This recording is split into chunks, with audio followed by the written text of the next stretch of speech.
Hello dear students, welcome to today's class. In last class we were looking at the line diagram of double acting reciprocating pump. So we have to calculate the discharge and power delivered by the double acting reciprocating pump. So it will be better if we first understand the line diagram of the double acting reciprocating pump.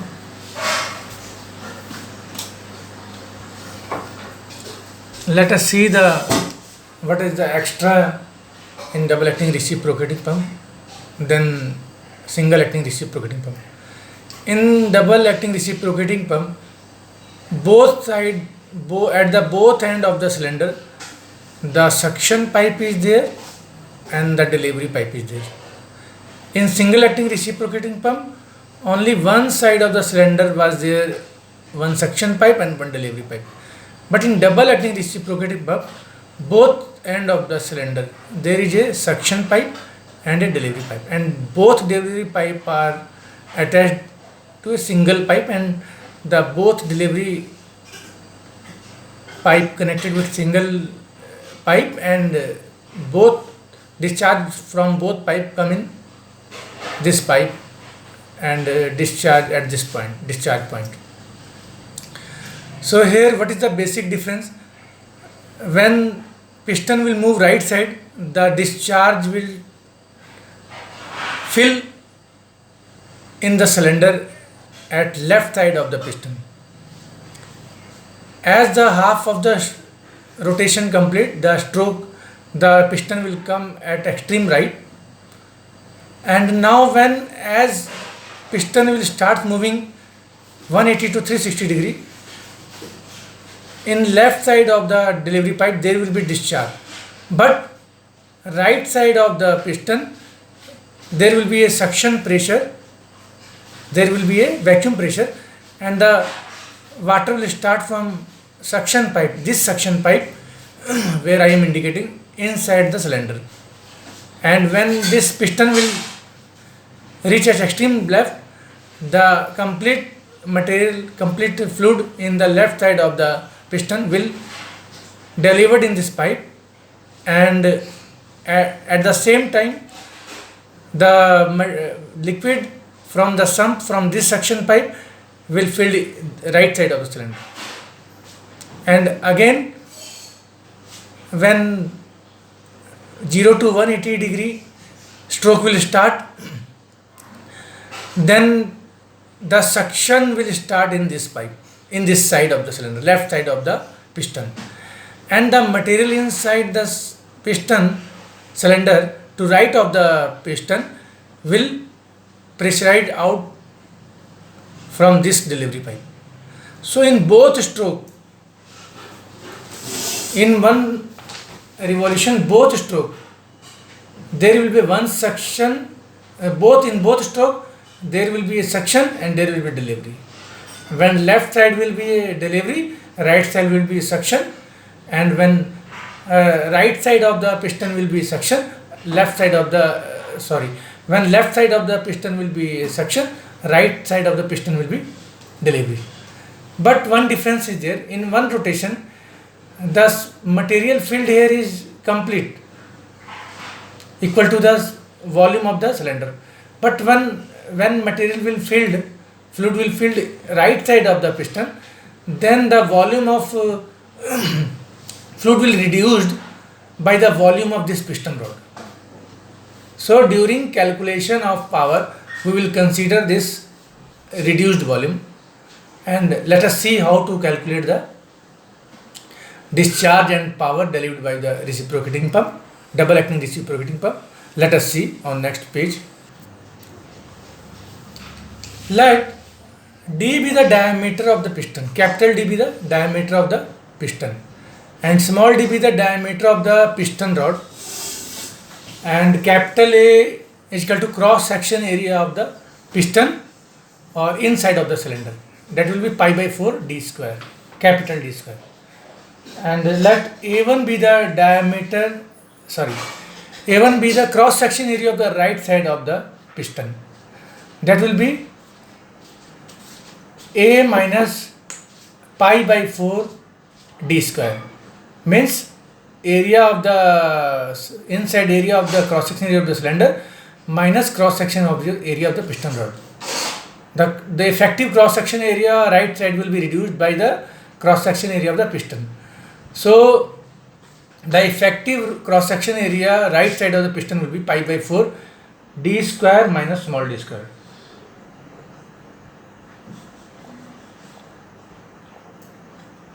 Now the volume of water discharged by pump in one revolution, that will be the volume filled left side of the piston, that will be cross section area of the cylinder into stroke length, plus the volume filled right side of the piston, that is the effective cross section area of the cylinder on right side into stroke length, that will be A plus A1 into L. Now volume of the water discharge in 1 second, because we know that in 1 second there are n by 60 revolution. So in n by 60 revolution the discharge will be n by 60 into discharge in 1 revolution, that we have calculated here, n by 60 into A plus A1 into L meter cube per second. Now we are interested to find out the weight come out from the delivery pipe per second. So weight of water discharge in 1 second will be volume into density will be mass into G. So volume per second will be multiplied with density of water and acceleration due to gravity. This will give us the weight flow rate. This will give volume flow rate, this will weight flow rate, that n by Newton per second. Now let us come on the power delivered by the pump, or it may also called as work done by the pump, work done per second.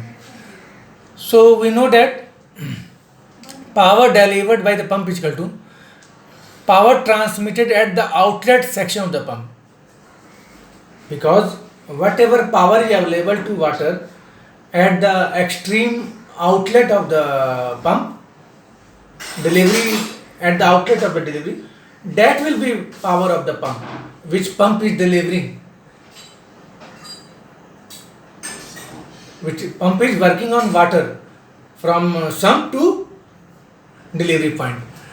So we know that at any cross section of the pipe we can find out the power transmitted, as we had learned in earlier chapters, that power transmitted through section will be head at section into weight flow rate at the section.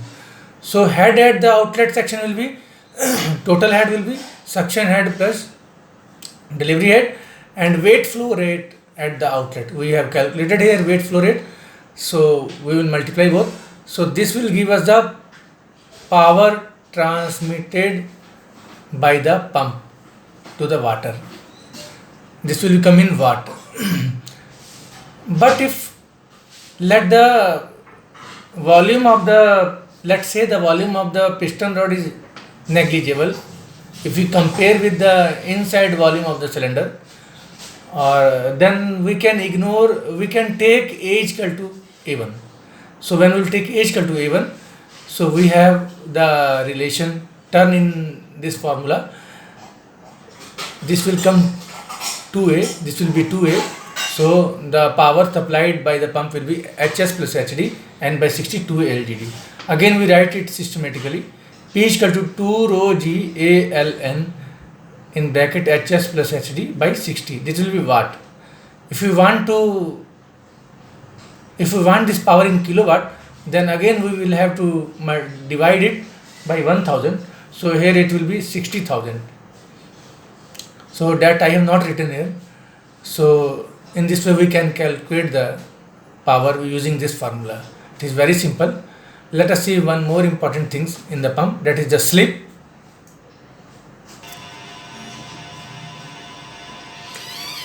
So let us discuss that slip of reciprocating pump. What is the slip of reciprocating pump?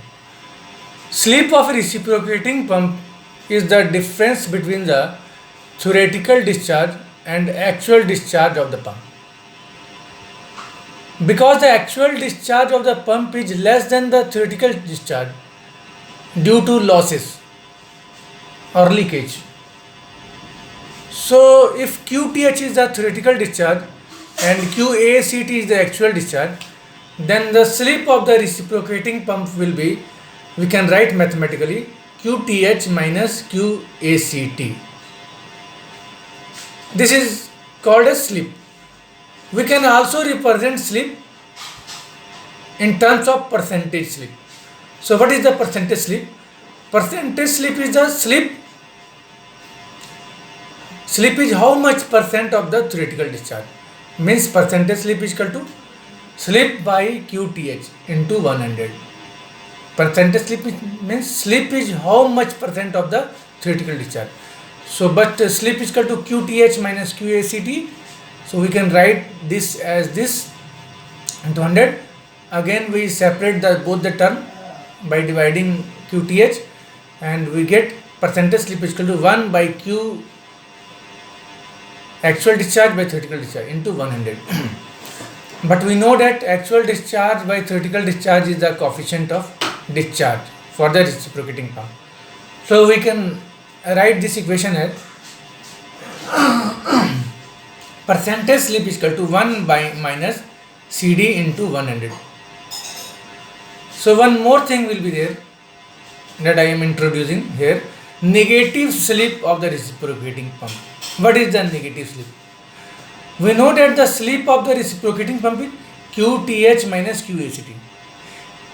If the actual discharge will be more than the theoretical discharge, then at that situation, this quantity, this slip will be negative, QTH minus QACT.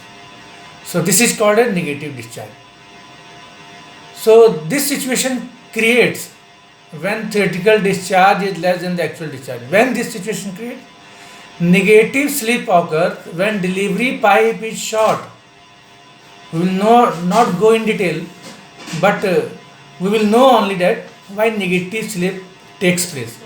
Negative slips occurs when delivery pipe is short, comma, suction pipe is long and pump is running at high speed. Out of these conditions, if any condition exists, in such case the negative slip may take place. So this is called a negative slip. Let us see few more things. Now we will see an important attachment of the reciprocating pump, that is the air vessels. What is the air vessels? An air vessel is a closed chamber containing compressed air in the top portion and the liquid or water at the bottom portion. So this is the air vessel. Top portion contain air, compressed air, and bottom portion contain water. At the base of the air vessel there is an opening. This is the opening through which the water may flow into the vessel or out from the vessel. Through this opening, water may enter in the air vessel or come out from the air vessel. An air vessel is fitted to the suction pipe and to the delivery pipe at a point close to the cylinder of a reciprocating pump. So where it is fitted? Delivery pipe and suction pipe close to the cylinder, near to the cylinder of a reciprocating pump. What is the use of this air vessel? To obtain a continuous supply of liquid at a uniform rate. We know that the supply of fluid in a reciprocating is intermittent, because in single acting reciprocating pump only one stroke, only delivery stroke, there is a flow of liquid in the delivery pipe, and in other stroke there is no. So and the velocity of the piston vary due to reciprocating motion. So the use of this air vessel is to uniform flow rate and run the pump at high speed without separation of liquid. When pump will run at high speed, then there is a chances of that the flow will separate from the pipe. So to stop that separation, we use this air vessel. So we know that piston do reciprocating motion, and in reciprocating motion there is a mean position of the motion. So here is the, this is a complete stroke. The half of the stroke is the mean position of the this reciprocation. So in reciprocating motion, the acceleration is always toward the mean position, as we would have studied in simple harmonic motion or reciprocating motion in earlier classes or in other subjects, in theory of machine and in physics. We would have studied that in reciprocating motion, the acceleration is always toward the mean position. So what happened actually that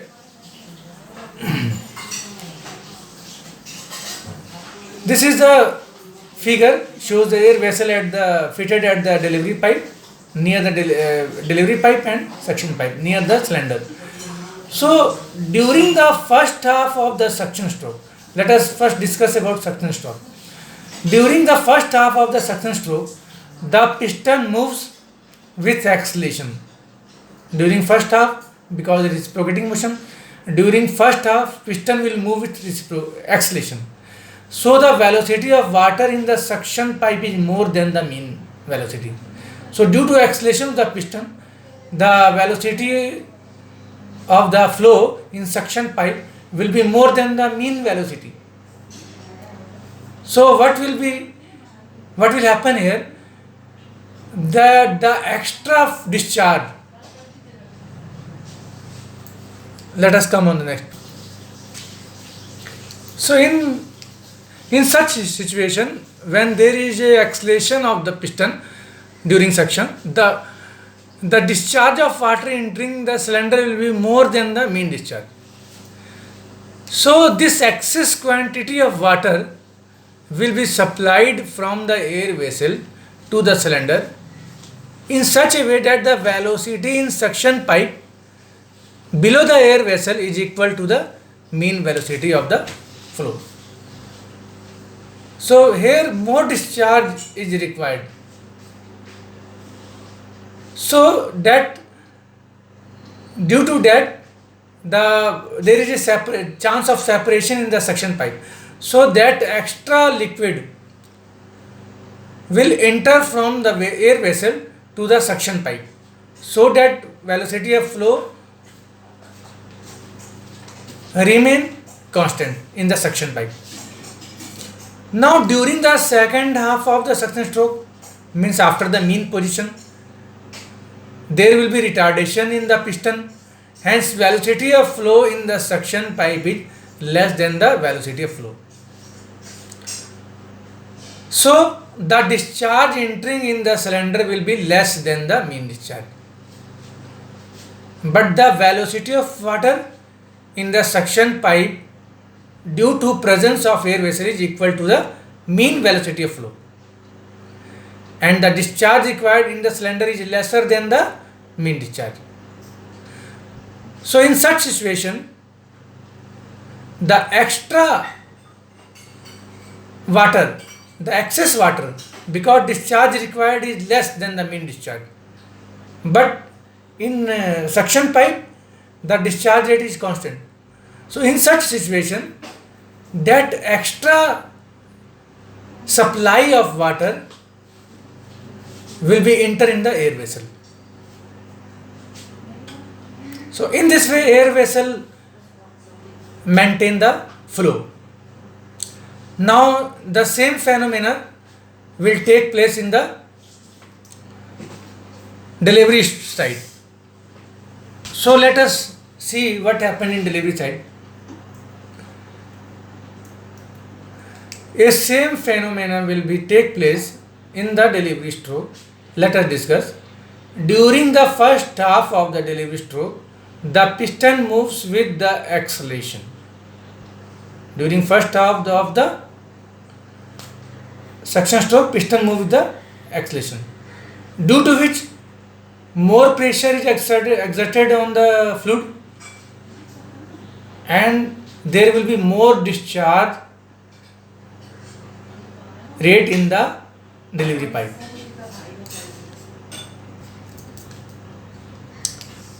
So more pressure to the water into the delivery pipe with a velocity more than the mean velocity. The quantity of water excess of the mean discharge will store in air vessel.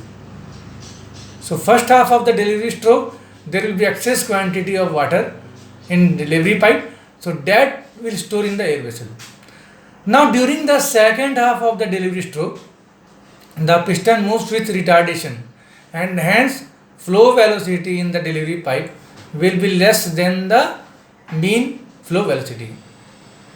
So during that time, the water from air vessel will start flowing in the delivery pipe, so that flow should maintain in the delivery pipe. Now the flow velocity in delivery pipe beyond the air vessel fitted point will become equal to the mean flow velocity. As the water from air vessel will enter in the delivery pipe, then flow velocity in delivery pipe will be equal to the mean flow velocity. Hence the flow rate in delivery pipe will be maintained uniform. So in this way, the air vessel function to maintain the uniform flow rate from the reciprocating pump. So in next class we will see the indicator diagram, which we are seeing here, indicator diagram. Right now I will not discuss because time is getting over, and so I will discuss in the next class this indicator diagram. It is long topic, required more time. I will have to delete the data from my mobile because there is no space for recording more. So we will discuss in detail indicator diagram in next class. So then our this reciprocating pump will be over. Thank you.